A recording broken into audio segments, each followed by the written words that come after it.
السلام علیکم دوستو، مارچ 2003 میں ایف بی آئی نے 44 سالہ اینڈریو کارسن کو گرفتار کیا۔ اخبارات نے بتایا کہ یہ شخص غیر معمولی طور پر خوش قسمت تھا۔ اسٹاک مارکیٹس کی تاریخ میں اس نے جتنا کمایا ہے اتنا کسی نے نہیں کیا۔ اس نے $800 کی سرمایہ کاری کی اور 2 ہفتوں کے اندر یہ $350 ملین میں بدل گئے۔ ایف بی آئی کو شبہ تھا کہ وہ اسکیم چلا رہا تھا، کہ وہ ایک اندرونی تاجر تھا۔ جب اینڈریو سے سوال کیا گیا، اس نے جواب دیا کہ وہ وقت کا مسافر تھا۔ اس نے دعویٰ کیا کہ وہ مستقبل میں 250 سال کا مسافر ہے، اور یہ کہ وہ جانتا تھا کہ اسٹاک کی کارکردگی کیسی ہوگی، اس لیے اس نے ان میں سرمایہ کاری کی اور غیر معمولی نتیجہ حاصل کیا۔ اس پر ایف بی آئی حیران رہ گئی۔ ایف بی آئی کو یقین ہو گیا کہ وہ جھوٹ بول رہا ہے، اور انہوں نے یہ ثابت کرنے کے لیے کہ وہ جھوٹ بول رہا تھا، جب انہوں نے کچھ اور تحقیق کی تو پتہ چلا دسمبر 2002 سے پہلے کارلسن کا کوئی ریکارڈ نہیں تھا۔ اس سے بھی زیادہ حیرت کی بات یہ تھی کہ 3 اپریل کو کارلسن کو اپنی ضمانت کی سماعت کے لیے عدالت میں پیش ہونا تھا، لیکن وہ غائب ہو گیا تھا، پھر کبھی نہیں مل سکا۔ کیا وہ واقعی وقت کا مسافر تھا؟ کیا واقعی وقت کے ساتھ سفر کرنا ممکن ہے، یا یہ صرف ناولوں اور فلموں کے افسانے ہیں؟ آئیے سائنسی طور پر وقت کے سفر کے تصور کو سمجھیں اس ویڈیو میں۔ 1895 میں مصنف ایچ جی ویلز نے اپنا ایک اہم ناول لکھا، ٹائم مشین۔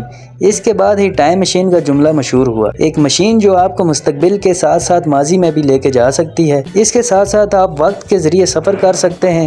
اگرچہ یہ ناول افسانہ تھا، ایک سائنس فکشن ناول، لیکن کئی فلسفیوں اور طبیعیات دان نے اس سے متاثر ہوئے۔ وقت کے سفر پر نہ صرف سنجیدہ تحقیقی مقالے لکھے گئے، لیکن کئی فلمیں بھی بنائی گئی۔ اگر ہم اس کے بارے میں سوچیں تو وقت کا سفر جس طرح ہوتا ہے، اسے مختلف اقسام میں درجہ بندی کرنے کے لیے استعمال کیا جا سکتا ہے۔ سب سے پہلے اس تصور کو بہتر طور پر سمجھنے کے لیے آئیے سائنس فائی فلمیں استعمال کرتے ہیں۔ وقت کا سفر بہت مختلف قسم کا ہو سکتا ہے۔ پہلا مستقبل کا یک طرفہ سفر ہے۔ آپ مستقبل کا سفر کرتے ہیں اور آپ واپس نہیں آ سکتے ہیں۔ یہ یک طرفہ وقت کا سفر ہے۔ انٹرسٹیلر اس کی ایک مثال ہے۔ اس میں ایک وقت کے مسافر نے مستقبل کا سفر کیا، لیکن اس کے خاندان کے افراد اور دوسرے لوگ بوڑھے ہوتے رہتے ہیں۔ جب وہ ان سے دوبارہ ملتا ہے، کچھ مر گئے ہوتے ہیں۔ دوسرا طریقہ فوری ٹائم جمپنگ ہے۔ ایک شخص ایک وقت سے دوسرے مقام پر فوری طور پر چھلانگ لگا سکتا ہے ٹائم مشین کا استعمال کرتے ہوئے۔ اسے back to the future film میں دکھایا گیا تھا۔ تیسرا راستہ وہ ہو سکتا ہے جب وقت کا مسافر ساکن ہو، اور یہ وقت ہے جو مسافر کے گرد گھوم رہا ہے۔ چوتھا وقت کا سست سفر ہے،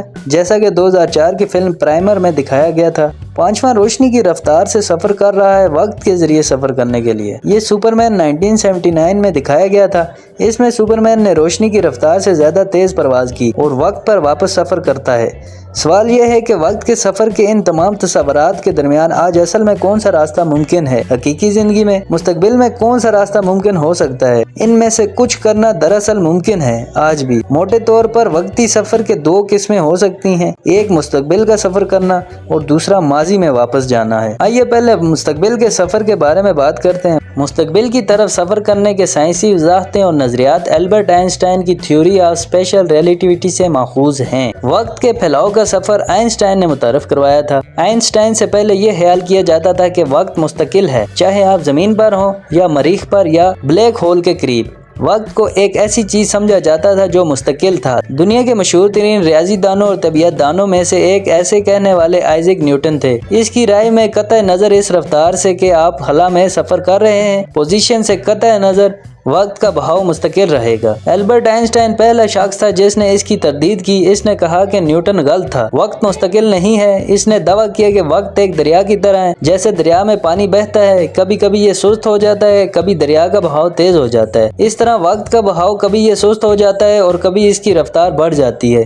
رفتار اور کشش ثقل پر منحصر ہے۔ جی ہاں، آپ نے صحیح سنا۔ آئنسٹائن نے کہا تھا وقت کو اصل میں تیز اور سست کیا جا سکتا ہے۔ اگر رفتار اور کشش ثقل کو تبدیل کیا جا سکتا ہے، یہ وقت کی بازی کے طور پر جانا جاتا ہے۔ بنیادی طور پر وقت کی بازی کو 2 طریقوں سے کیا جا سکتا ہے۔ پہلا رفتار کے ساتھ ہے۔ اگر آپ کسی ایسی چیز میں بیٹھے ہیں جو بہت تیزی سے جا رہی ہے، جیسے ہوائی جہاز یا خلائی جہاز، جتنی تیزی سے کچھ جاتا ہے، زیادہ وقت اس کے لیے سست ہو جاتا ہے۔ اگر آپ مستقبل کا سفر کرنا چاہتے ہیں، آپ اب پہلے ہی کر سکتے ہیں۔ آج سائنسی طور پر ایسا کرنا ممکن ہے۔ مسئلہ صرف یہ ہے کہ اس رفتار سے سفر کرنے والا کوئی طیارہ نہیں بنا۔ آپ روشنی کی رفتار تک پہنچ سکتے ہیں، لیکن ٹیکنالوجی ٹیکنالوجی میں بہتری کے ساتھ ہم ایسے مزید ہوائی جہاز اور خلائی جہاز بنا سکتے ہیں جو تیز پرواز کر سکیں۔ یہ آہستہ آہستہ ممکن ہو جائے گا۔ ہم مستقبل میں وقت کے ساتھ نمایاں طور پر سفر کر سکتے ہیں۔ پریشان مت ہوں، کیونکہ ٹائم ڈائلیشن کا ایک اور طریقہ ہے، جیسا کہ آئنسٹائن نے بتایا ہے۔ کشش ثقل کا استعمال کرتے ہوئے رفتار کے ساتھ وقت کی بازی کی طرح کشش ثقل کی قوت بھی وقت کی بازی کا باعث بنتی ہے۔ کشش ثقل جتنی زیادہ ہوگی، وقت کا پھیلاؤ زیادہ ہوگا۔ اگر آپ مستقبل میں وقت کے ساتھ سفر کرنا چاہتے ہیں، مشتری کے قریب کچھ وقت گزرتا ہے، یا سورج کے گرد، یا کسی ایسی چیز کے قریب جس کی کشش ثقل کی قوت بھی زیادہ ہو، بلیک ہول کی طرح، اگر آپ بلیک ہول کے قریب کچھ وقت گزارتے ہیں، وقت آپ کو آہستہ آہستہ گزرے گا۔ یہ ایک سائنسی طور پر درست عکاسی ہے۔ یہ حقیقت میں ایسا ہی ہوگا، لیکن کیا کوئی شخص بلیک ہول کے اتنے قریب ہونے سے زندہ رہ سکتا ہے، یہ معلوم نہیں ہے۔ کہا جاتا ہے کہ بلیک ہولز کائنات کی سب سے بھاری چیزیں ہیں۔ یہ بھی کہا جاتا ہے کہ روشنی بلیک ہولز کے گرد جھکنے لگتی ہے۔ بہرحال، اگر ہم وقتی سفر پر واپس آ جائیں، میں نے آپ کو مستقبل میں سفر کرنے کے دو طریقے بتائے۔ پہلا تیز رفتاری سے سفر کرنا، اور دوسرا کسی ثقلی شے کے بہت قریب جانا ہے۔ عملی طور پر میں آپ کو اس کی ایک اور مثال دینا چاہوں گا۔ سیٹلائٹ جو زمین کے گرد تیز رفتار سے GPS گھومتے رہتے ہیں، وہ ہمارے مقابلے میں زمین کی کشش ثقل کہیں زیادہ ہے۔ یہی وجہ ہے کہ ہمیں GPS سیٹلائٹ میں دونوں حواس میں وقت کی بازی دیکھنے کو ملتی ہے، اور سائنسدانوں کو وقت کے حساب کتاب کو درست کرتے رہنے کی ضرورت ہے۔ اس وقت کے پھیلاؤ کی وجہ سے اگر وہ سیٹلائٹ پر گھڑیوں کو درست نہیں کرتے ہیں، پھر ان گھڑیوں اور زمین پر آنے والے وقت میں فرق ہوگا۔ GPS کمیونیکیشن کے ساتھ مسائل ہوں گے۔ دلچسپ بات یہ ہے کہ دوستوں، حقیقت میں ناسا ایک اسٹیٹسس چیمبر تیار کرنے کی کوشش کر رہا ہے۔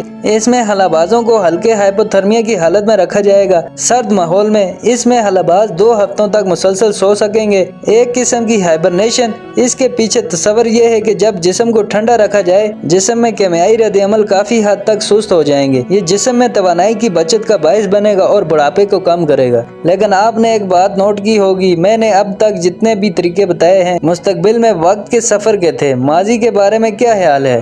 ابھی تک ہم ماضی میں سفر نہیں کر سکتے، لیکن ہم ماضی کی جھلک دیکھ سکتے ہیں، کیونکہ روشنی کو سفر کرنے میں کافی وقت لگتا ہے، ایک جگہ سے دوسری جگہ۔ یہاں تک کہ روشنی کتنی تیزی سے سفر کرتی ہے، روشنی کو کچھ جگہوں پر جانے میں برسوں لگتے ہیں۔ لہٰذا اگر ہم روشنی کے وہاں پہنچنے سے پہلے کہیں پہنچ جائیں اور پھر قریب آنے والی روشنی کو پیچھے دیکھیں، روشنی ماضی ہوگی۔ اس طرح ہم ماضی کو دیکھ سکتے ہیں۔ ماضی میں سفر کرنا ممکن نہیں ہے۔ اگر یہ ممکن ہوتا، ہم اپنی چاروں طرف مستقبل کے مسافروں کو دیکھتے۔ ماضی میں جانے والے مسافر کہاں ہیں؟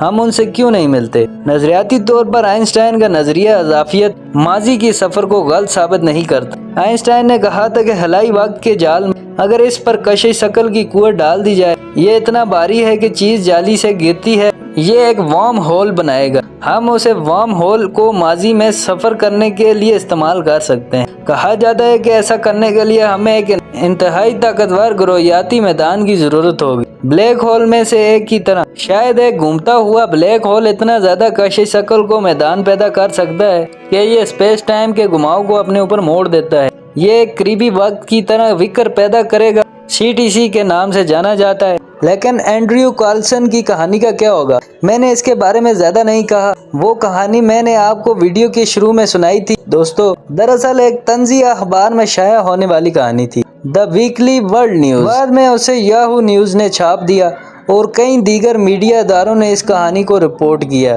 گویا یہ حقیقت تھی، لیکن حقیقت باقی ہے۔